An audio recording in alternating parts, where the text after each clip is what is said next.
Happy Sunday, everyone. So this is actually going to be a longer version of the homily I gave today. And even this, there's so much that one could say about all of this that really could just go on, and I do want to avoid that. So here we go. Render to Caesar what is Caesar's, and to God what is God's.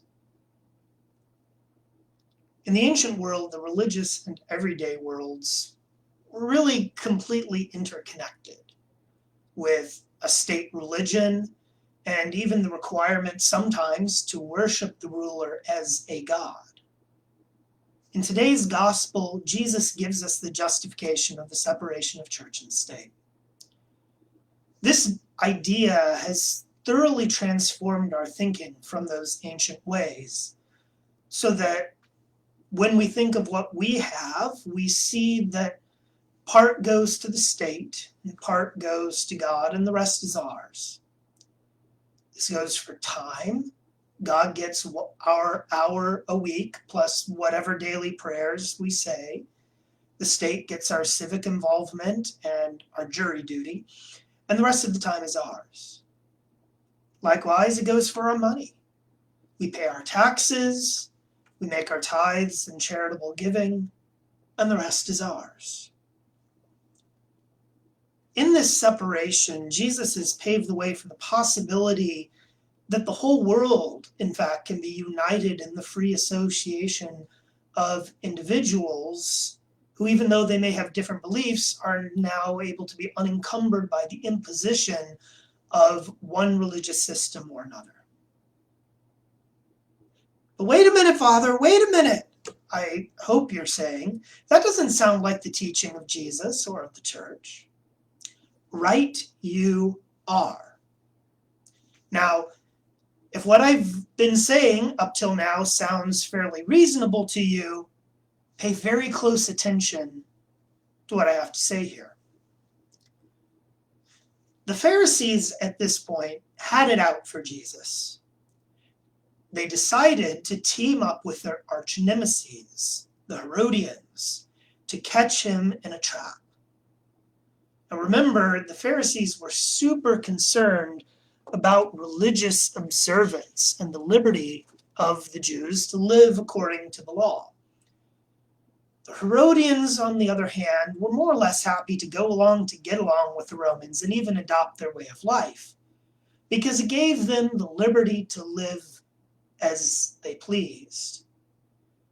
Incidentally, this get-together of the religious and the libertines sounds a little bit like the coalition in the Republican Party, but I won't go too much into that. They present a coin to Jesus and ask if it's acceptable to pay taxes to Caesar. The Pharisees were generally opposed to the idea, but they kept their mouths closed so they didn't get in trouble with the state. But they were perfectly happy to get Jesus in a catch-22, where either he says, no, don't pay taxes to Caesar, and they condemn him to the state, or he says, yes, pay taxes to Caesar, and they condemn him for not being a really, truly observant Jew. Now the coin, it has Caesar's image on it, and it undoubtedly had the phrase, divine Caesar, on it. Of course it did, right? Wrong. The Romans, while usually insisting on acceptance of the emperor cult,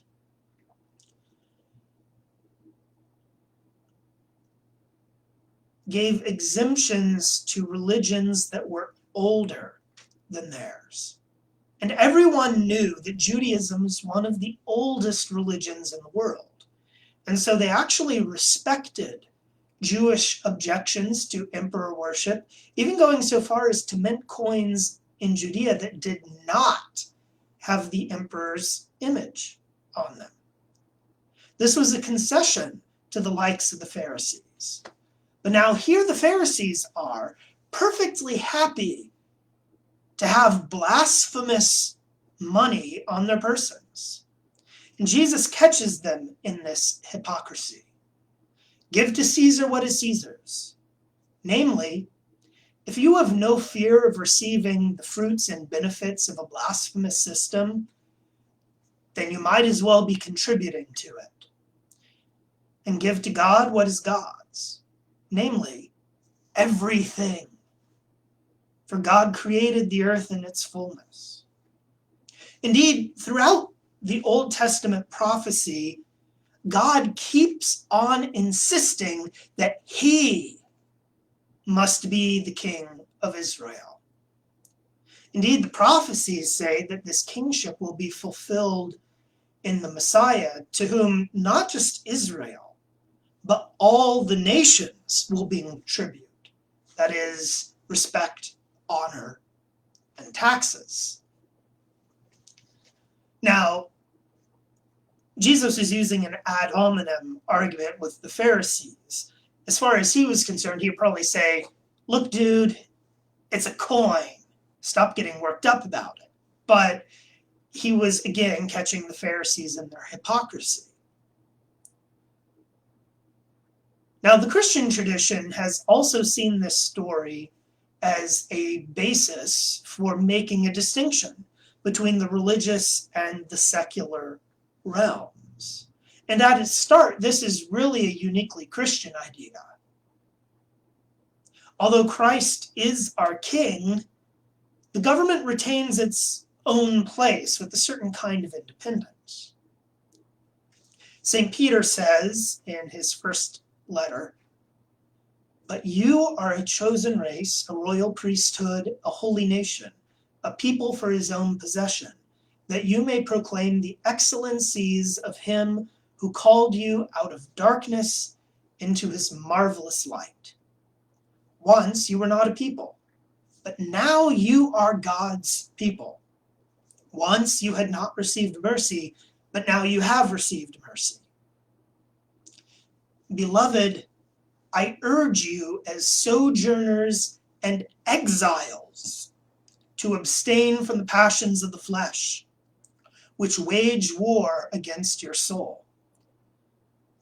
Keep your conduct among the Gentiles, that is, the unbelievers, honorable, so that when they speak against you as evildoers, they may see your good deeds and glorify God on the day of visitation. Be subject for the Lord's sake to every human institution, whether it be to the emperor as supreme, or to governors as sent by him to punish those who do evil and to praise those who do good. For this is the will of God, that by doing good, you should put to silence the ignorance of foolish people. Live as people who are free, not using your freedom as a cover-up for evil, but living as servants of God.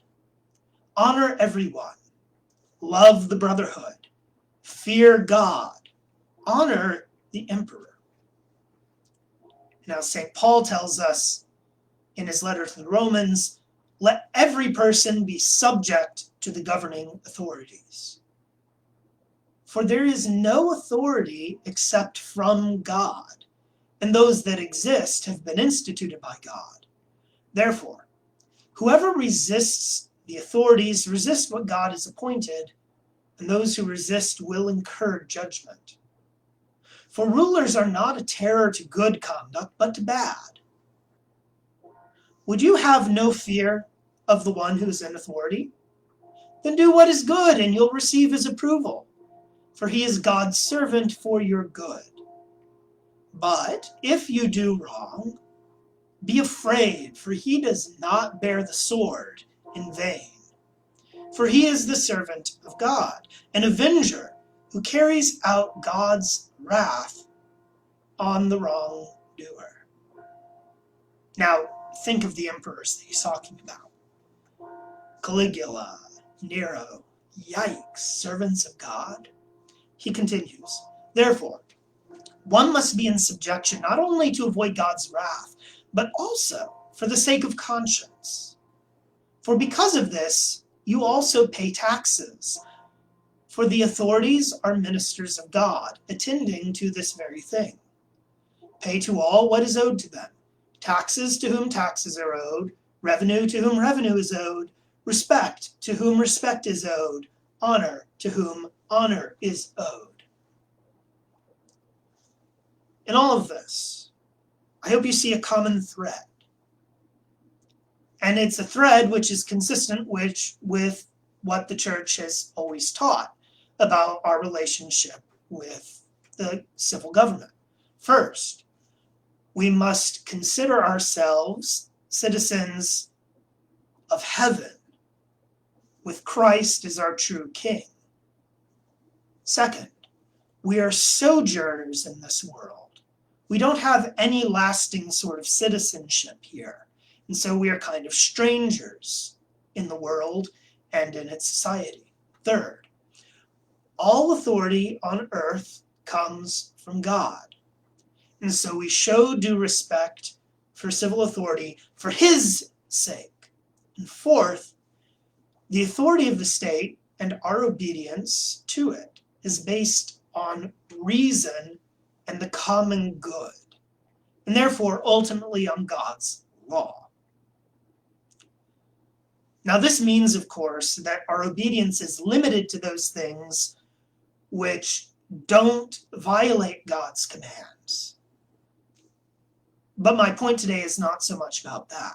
My point is that the Catholic idea of this distinction between the religious and the secular realms is that religion should be protected from the corrupting influence of the world, of those who do not believe in God or follow his laws.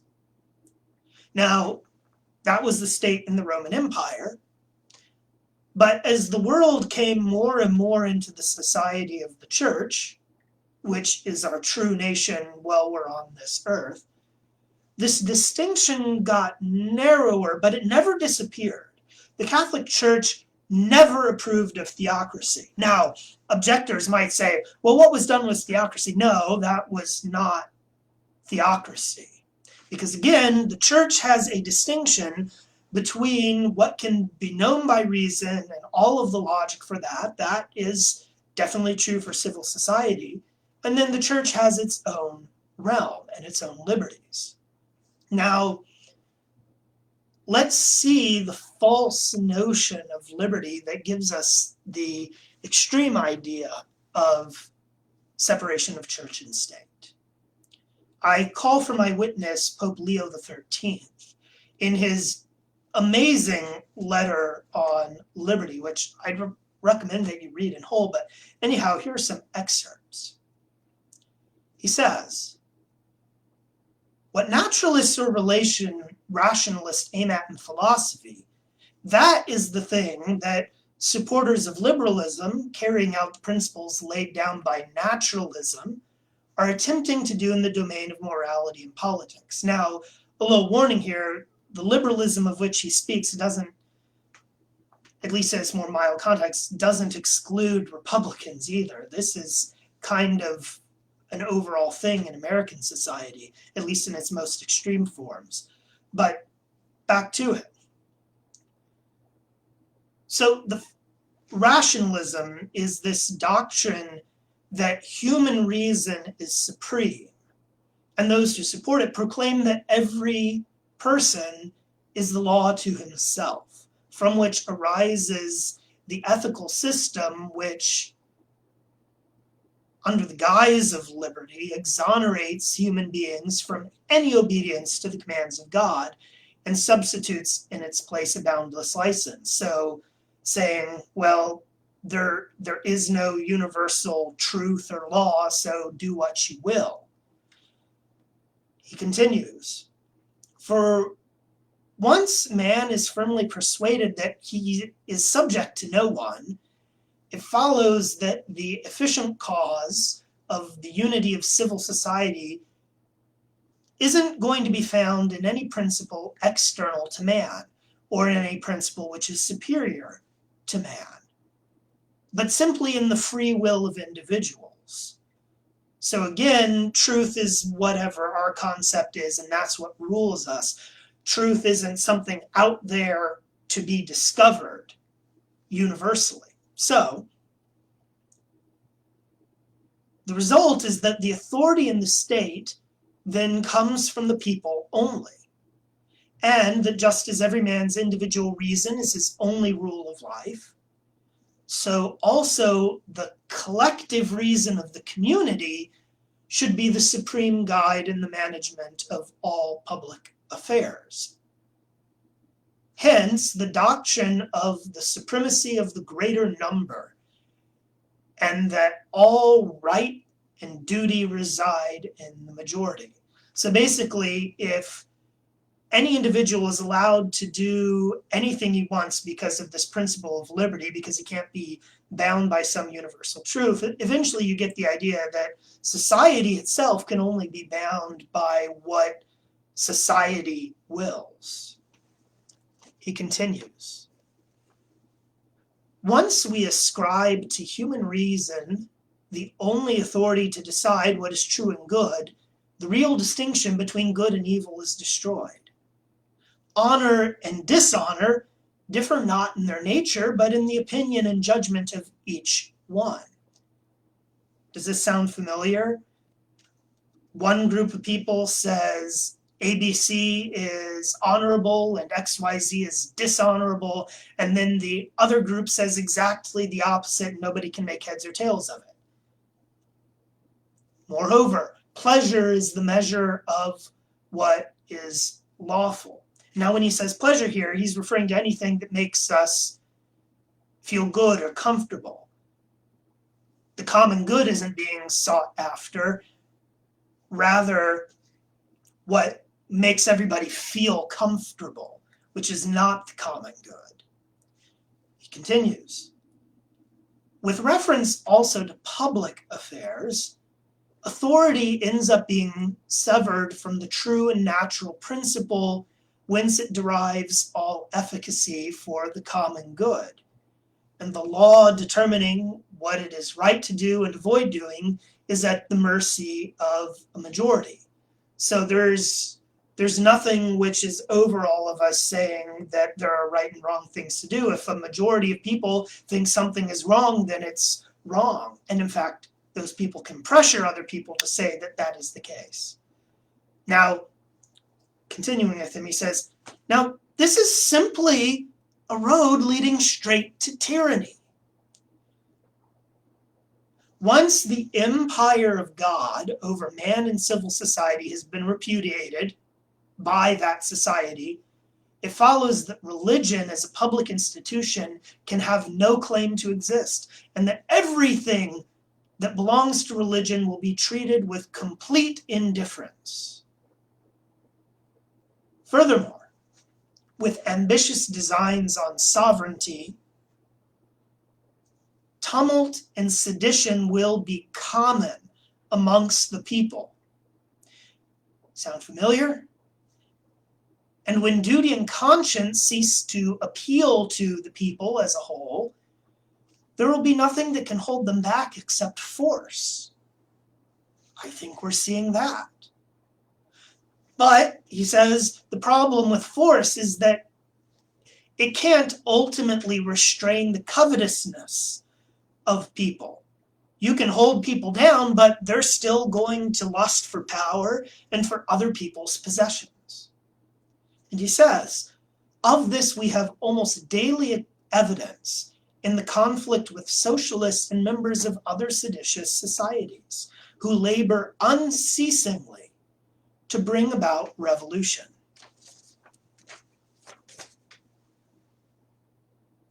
So what this is all about is that, well, first, you might say, well, nobody actually really believes that there's no reason out there that we can claim as applying to everyone, and that nobody actually thinks that religion is irrelevant. We just don't want religion interfering with stuff.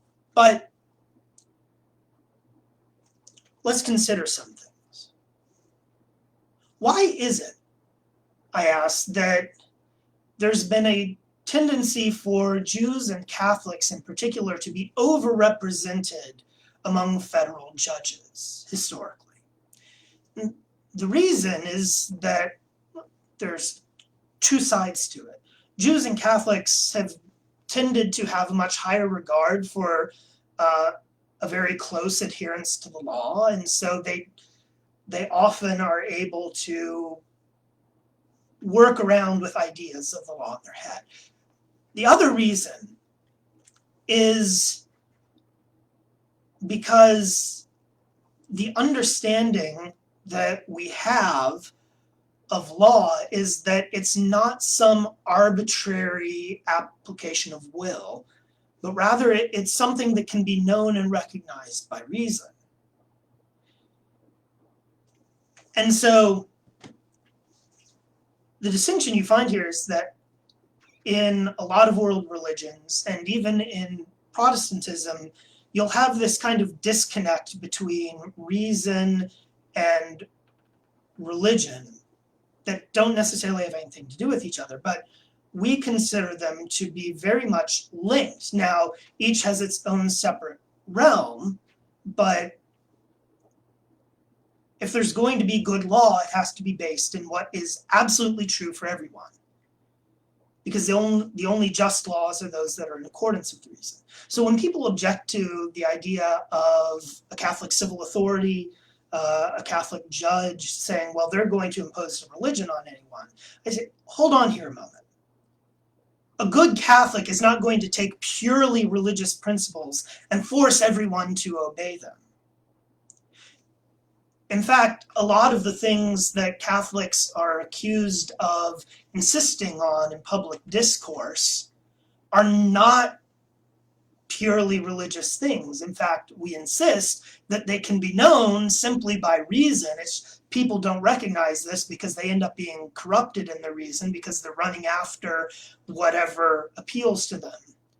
They've come to this idea that anything that the Catholic Church teaches is just a religious thing. That's not true. Most of what the Catholic Church teaches in public life is something that comes from reason. Particular religious doctrines don't come into this. So we're missing something here. Now you might say, well, nobody actually believes it. Here, listen.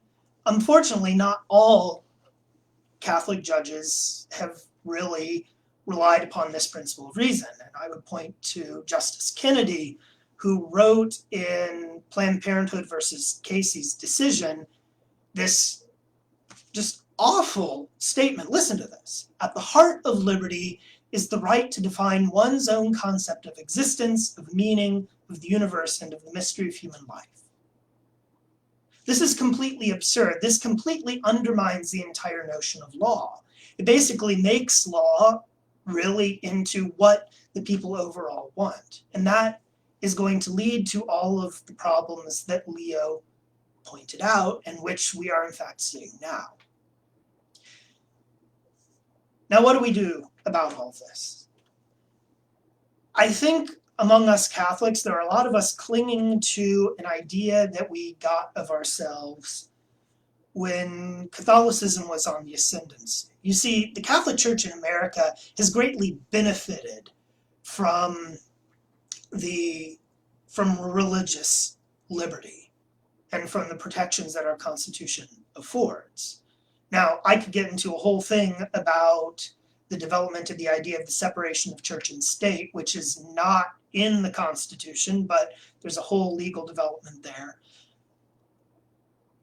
The reason that the Catholic Church was able to benefit from this here was that in other established religion places with Protestantism, the Catholic Church really couldn't grow and expand.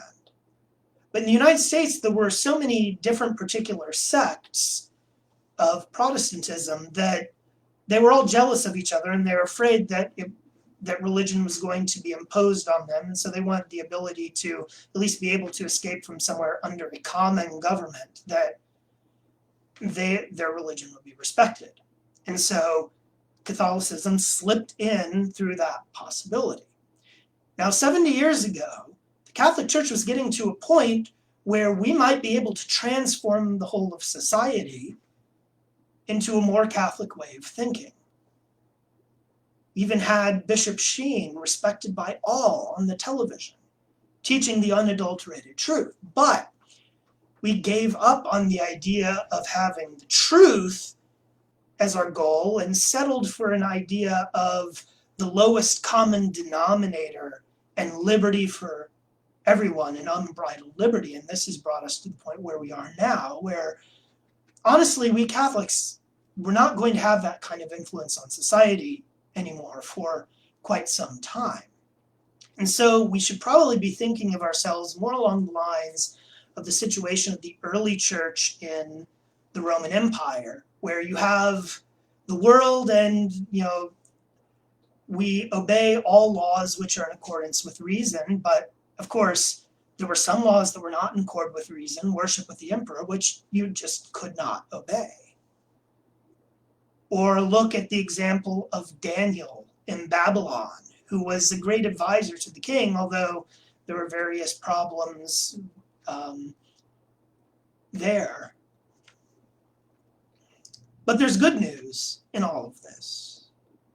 Because even though we don't have the upper hand, we can look for a situation where the church is given the liberty to be herself, to be able to have an influence on the people around us. As St. Peter told us, that we should do good to others so that people can see our good works and end up glorifying God. And that we shouldn't let our contentions with one another go out to public shame. And I think this is an unfortunate thing, that divisions in the wider society have impressed themselves upon divisions in the church, and they've linked up so that all of our interior divisions are out there for the world to see, and the unbelievers scoff at this and say, well, that religion can't be true. And it's kind of a vicious cycle. If we look to God's law and recognize that this is not our ultimate homeland, then we can overcome that to some extent. And the best situation we look for is what we hear in the first reading. The Lord is speaking through Isaiah, speaking to Cyrus, that ruler of Persia. And the reading says over and over again, Cyrus doesn't know the Lord. And yet the Lord calls Cyrus the Lord's anointed, i.e. a Christ. So that even though we can't have an effect on society as to where everyone is Catholic and we all be for whatever, we can hope for a situation where, like Cyrus, who gave the Jews back their land so that they and their temple so that they could worship God, so we can have the ability to work and glorify God and bring truth and order to society. And so just because someone doesn't line up with all of our expectations, we have to look, is that ruler giving the church room to act? And so let us work and pray for the best. Let's remember what Jesus said, give to Caesar what is Caesar's. That is, those things that he command, that government and society command, that is in accordance with reason, that is with all of God's laws. We can't obey anything else. And give to God what is God's, that is all of ourselves. God doesn't just get a part of our time. God doesn't just get a part of our stuff. God doesn't just get a part of us. He gets all of us. Everything we do should be done in accordance with his will. Let's subject our hearts to that word. Let's pray for our society that we may have peace and order and goodness. And let us be shining examples of that, and not of discord, trying to pick sides. Well, to some extent you have to pick the side of truth and that's going to get us in a sticky pickle in this world. But let ourselves not be divided.